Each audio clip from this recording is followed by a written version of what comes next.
All right, get ready because on today's deep dive, we're going to take you on a whirlwind tour. Ooh, a whirlwind tour. Yeah. Where are we going? To India. Yeah. But not just like one place in India. Yeah. We're going to Himachal Pradesh. Himachal Pradesh. Yeah, like up in the Himalayas. Beautiful. I've heard great things. Oh, incredible. Yeah.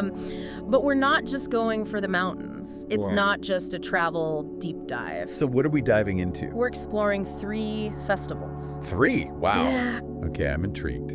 All in one go, so buckle up. Sounds like a lot to cover. Yeah, it is, and they're not like small festivals either. Okay, so big festivals, Himachal Pradesh, India. Lay it on me. Which ones are we talking about? Okay, so first we've got Kullu Dussehra. Kullu Dussehra, okay. And then we're gonna go to Fagli.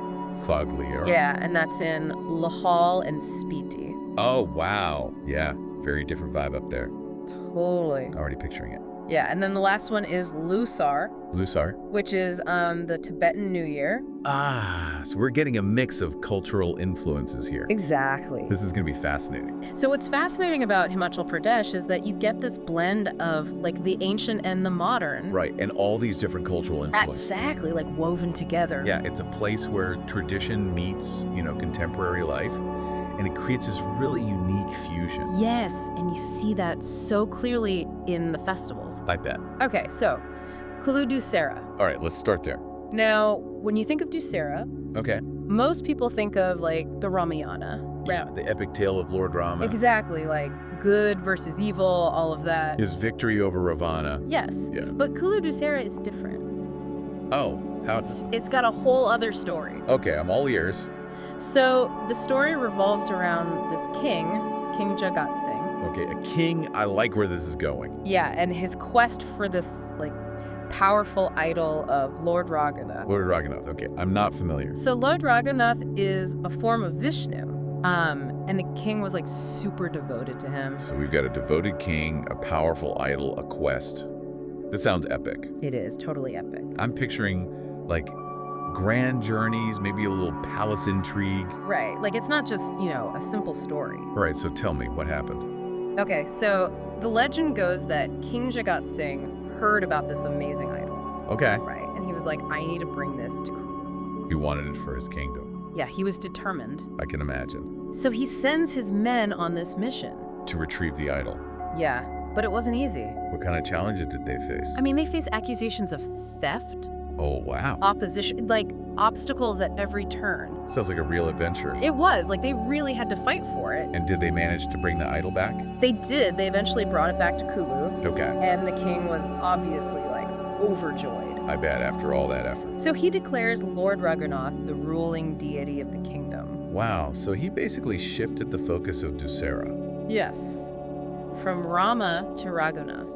So it became a celebration unique to Kullu. Precisely. And it became this week-long celebration honoring Lord Raghunath. Okay, so that's what sets Kullu Dussehra apart. Yeah, it's got its own origin story. Right, and its own central figure. And get this, hundreds of local deities. Wait, hundreds? Yeah, known as devtas, arrive in palanquins. In palanquins? Yeah, to join the procession. Can you imagine the spectacle? Oh, it's incredible. It must be a sight to behold. I mean, each deity has its own followers and a gur. A gur? Yeah, a local priest who, communicates with the deity. Wow, so they act as mediators. Yeah, and they play a crucial role in the rituals. That's fascinating, this deep connection between the people and their deities. It's a remarkable display of faith, for sure. And community. Totally, and then you've got this grand procession with Lord Raghunath. You mentioned a chariot earlier. Yeah, the Rath Yatra, or Yeah. chariot procession, and it's like the heart of Kullu Dussehra. So for what happens during the Rath Yatra? So they place Lord Raghunath's idol on this elaborate chariot. Okay. And it symbolizes his divine rule, like bringing light and order to the world. That's powerful imagery. It is. And the devotees pull the chariot. They pull it themselves. Yeah, to show their devotion. That's incredible, that level of participation. And it's also about upholding dharma. The dharma, or righteous conduct. Yeah, like right action. So it's not just a parade, it's a symbolic act. Exactly. It's about embodying these core beliefs. About cosmic order, right action. Yeah, and you mentioned the devotees pulling the chariot. Is that common in Hindu rituals? It is, and it's not just about, moving the chariot from point A to point B. It's deeper than that. Yeah, it's an act of humility, of service. Participating in something larger than yourself. Yes.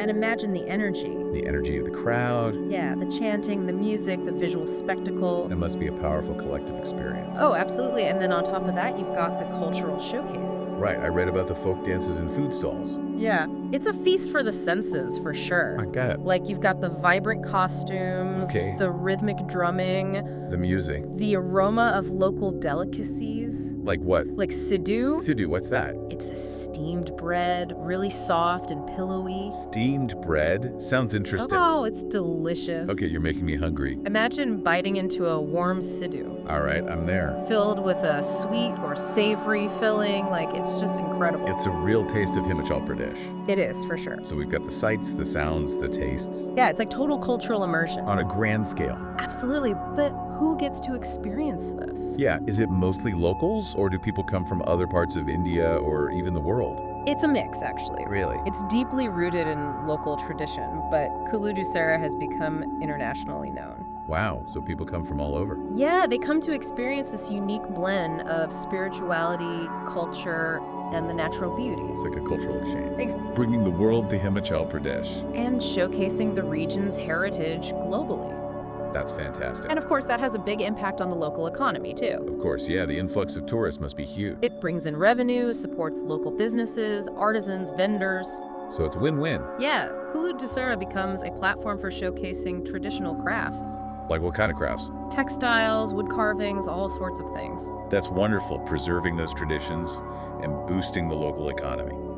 It's a great example of how cultural events can have a ripple effect. Yeah, benefiting communities on so many levels. This has been such a great look into Kullu Dussehra. I agree, we've gone beyond just the surface. Uncovered the history, the symbolism, the impact. It's been fascinating. And our journey through Himachal Pradesh's festivals is just beginning. Oh, I can't wait to see what else is in store. From the vibrant energy of Kullu Dussehra, we're now shifting gears Okay, where are we headed? to a region known for its stark beauty and unique challenges. All right, I'm intrigued. Get ready to experience Fagli. Fagli? Yeah, a festival that marks the end of winter in the high-altitude region of Lahaul-Spiti. Lahaul-Spiti, I've heard it's stunning up there. Oh, it is, but it's also incredibly harsh.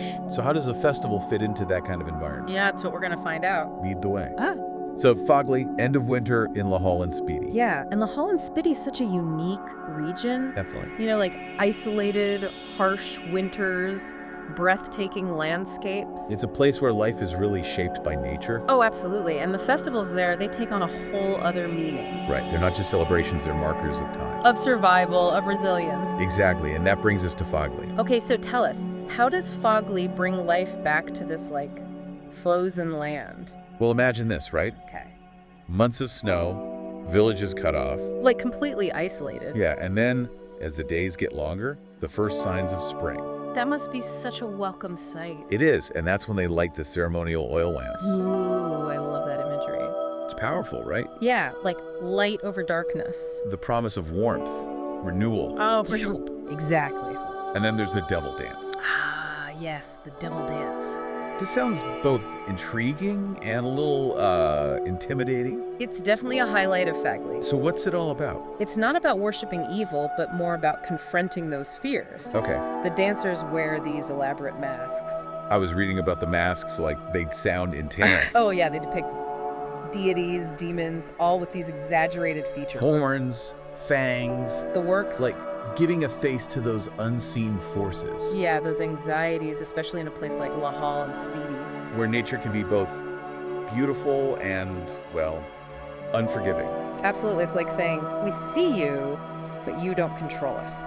That's powerful. It's an act of defiance, reclaiming power. In the face of fear. Exactly, but it's not just about warding off evil. It's also about invoking protection, benevolent forces. Okay. Some masks represent ancestral spirits, deities. Protect the community. Yeah. Ensure a good harvest. That balance, right? Yeah, even in hardship, there's hope. Belief in something greater.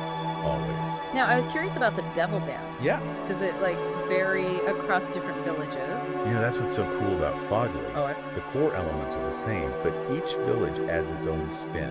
so it's not like a one-size-fits-all kind of thing? No, each village reflects local legends, beliefs. That's fascinating. fascinating, this microcosm of diversity. Yeah, even within a small region, each village has its own story. And its own way of connecting to the festival. Exactly. Okay, so we've talked about the dances, masks. What about the role of women? Ah, yes, I was wondering about that. Women are the backbone of Fagli. Not just participants. No, they're involved in every aspect. From the food to the rituals. They're the keepers of knowledge, passing down traditions. So it's a living embodiment of their role in shaping culture. Absolutely, and their presence is felt everywhere. From the kitchens to the dances. It's a reminder that culture thrives when everyone participates. And when we value everyone's contributions. Couldn't agree more. This has been such an eye-opening look into Fagli. A festival of resilience, community, tradition. And now, for something completely different, now we're going to immerse ourselves in a completely different cultural influence. Losar, the Tibetan New Year. Get ready for vibrant colors, spiritual rituals, and a glimpse into the heart of Tibetan culture woven into the fabric of Himachal Pradesh. It's amazing how Himachal Pradesh blends these diverse cultural influences. Yeah, it really is. Losar is a perfect example. Okay, so before we dive into the festivities, Yeah. can you give us some context about, like, the Tibetan presence in Himachal Pradesh? Absolutely. So Himachal Pradesh actually shares a border with Tibet. Okay. And it's been a haven for Tibetan refugees since the 1950s. Oh, wow. Regions like Dharamshala and Spiti, Okay, they have become home to significant Tibetan populations. I see. And their culture has really beautifully intertwined with the local tradition. It's like a fusion in a way. It is, yeah. It's really interesting to think about, like, Yeah. what's it like to celebrate a new year that's rooted in a culture that's both familiar and distinct from the dominant one? It's a unique experience for sure. I bet. And I'm picturing those iconic monasteries Oh. like Tabo and Kigampa, Beautiful. adorned with those colorful prayer flags. Fluttering in the wind. Yeah. It's a sight to behold. So those prayer flags, they're more than just decorations, right? Oh, absolutely. They carry prayers and mantras Okay. to the heavens as they sway in the breeze. That's beautiful. And as Losar approaches, Yes. you'll find monks preparing butter lamps. Yeah, carefully, meticulously, Face chanting. filling the air with this sense of anticipation. There's something so calming about that image, you know? Yeah, The butter lamps, the chanting. it's very peaceful. So how do people typically prepare for Losar? Good question.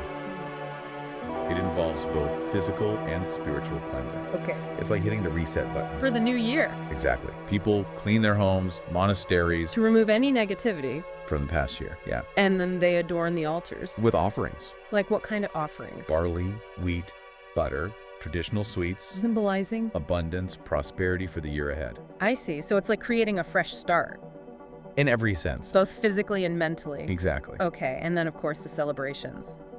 The heart of Losar. Tell us about the Cham dances. Ah, yes, the Cham dances.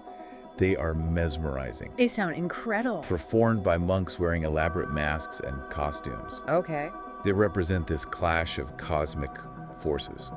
Like good versus evil. Exactly. Wisdom battling ignorance. Wow. And it's not just a performance, right? No, it's a powerful expression of the path to enlightenment. So it's like watching a sacred drama unfold. Yeah, a visual manifestation of these spiritual concepts. And the monks who perform these dances, Yeah. I imagine they undergo rigorous training. Years of it, yeah. It's not just about the steps, it's about the meaning behind every movement. Exactly. Every gesture, Yeah. every mudra, Mudra. hand gesture carries specific meaning. So they're bringing those Buddhist teachings to life. It's a living art form. And those masks, tell me more about those. Oh, they're incredible.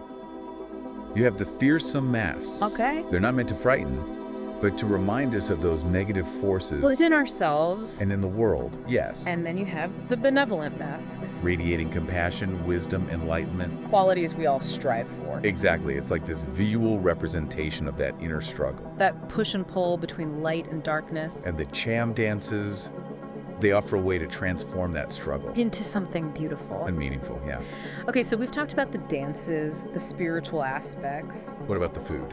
Oh yeah, the food. What kind of culinary delights can you find at a Losar feast? Get ready for a treat. You'll find thupa, Thupa, okay. a hearty noodle soup, perfect for those chilly evenings. Sounds delicious. Of course, momos. Momos, everyone loves momos. Steamed dumplings, filled with meat or vegetables. Okay, you're making me hungry. And no Losar celebration is complete without Chang. Chang. traditional barley beer. Wow, so Losar is a feast for all the senses. It truly is. But beyond the dances, the food, the decorations, there's this deeper spiritual aspect, right? Absolutely. Lusar is a time for introspection. Renewal. Yeah, people visit monasteries, receive blessing. And they offer prayers for the year ahead, It's about taking stock, setting intentions. deepening that connection with their faith. Exactly. And I imagine spiritual leaders like the Dalai Lama play a big role, They do. Their presence and teachings add a profound dimension. especially during this time of renewal. Their messages of peace, compassion, hope They resonate deeply. with the Tibetan community, yes. We've covered so much in this deep dive, We have. It's been quite a journey. from Kullu Dussehra to Fagli to Losar, 3 incredible festivals. and they all share these common threads too. They do. It's fascinating. They have that deep connection to nature, Aligning with seasons, agricultural cycles, incorporating natural elements. into rituals, yeah. It's a reminder of that balance between humans and the environment. A balance we often forget. And then there's the importance of faith and community, Especially in a region like Lahaul-Spiti. where communities are often isolated. These festivals bring people together. A sense of belonging, shared history. It's beautiful, really. It makes you think, even as the world changes. Modernizes, yeah. These festivals offer this sense of continuity, A link to the past, a way to navigate modern life. while staying rooted in tradition. Which brings us to a really important question. Okay, How are these traditions adapting to the challenges of the 21st century? that's a big one. With globalization, technology, shifting demographics, How do we keep these festivals alive? and authentic. It's a delicate balance. I can imagine, one challenge is probably the rise of consumerism Oh, absolutely. and the commercialization of culture. As tourism grows, there's this temptation to package festivals for outsiders. Yeah, to create a spectacle. And sometimes that dilutes the original meaning. It's like the pressure to entertain might overshadow the deeper cultural significance. Exactly. And then there's the challenge of engaging younger generations Who are growing up with different influences. and may not connect with traditional practices in the same way. So we need to bridge that gap. Make these festivals relevant to their lives, It's about ensuring that these traditions don't become museum pieces but living expressions of culture that evolve and adapt. while staying true to their roots. And thankfully, there's this growing awareness of cultural preservation. There is. It's encouraging. So what are some strategies being used to preserve these traditions? Well, one approach is embracing technology, Not as a threat. but as a tool. Okay. Some communities are using digital platforms to document and share their traditions. Especially with younger people. Yeah, to spark curiosity, pride, a sense of ownership. It's like using the tools of the modern world to bridge the gap Exactly. And another strategy is involving young people directly. in the planning. In the execution, give them a voice, a role, So they can carry the torch. and ensure these traditions stay vibrant. It's about creating a sense of continuity. Passing the baton. And what about education? Education is crucial. We're seeing schools, community centers, Teaching kids about the history. the stories, the symbolism. It's about understanding the why behind the what. Exactly, fostering that deeper appreciation. And it's not just top-down efforts. Yeah, well, there's a grassroots movement too. Individuals passionate about their heritage. Organizing workshops, creating platforms, documenting practices. It's inspiring to see that dedication. It gives me hope. Me too, that these threads of cultural identity will continue to weave their way into the future. Culture isn't static, it's always evolving. Right. The key is to ensure those changes come from within, From the communities. so their heritage remains a source of pride. This has been such an incredible journey. It has. We've explored so much. The history, the symbolism, the challenges. The enduring spirit of these festivals. I feel like I've gained a whole new appreciation for the power of tradition We do. and the deep connections that bind us. To our past, to each other. It's been a pleasure sharing these insights with you. Likewise, and to our listeners, Yeah. I encourage you to explore the world of cultural festivals. Not just in Himachal Pradesh, but everywhere. These celebrations offer a glimpse into the human spirit. The need to connect, celebrate, remember where we come from. So keep exploring. Keep learning. Keep those cultural flames burning bright. This is The Deep Dive signing off.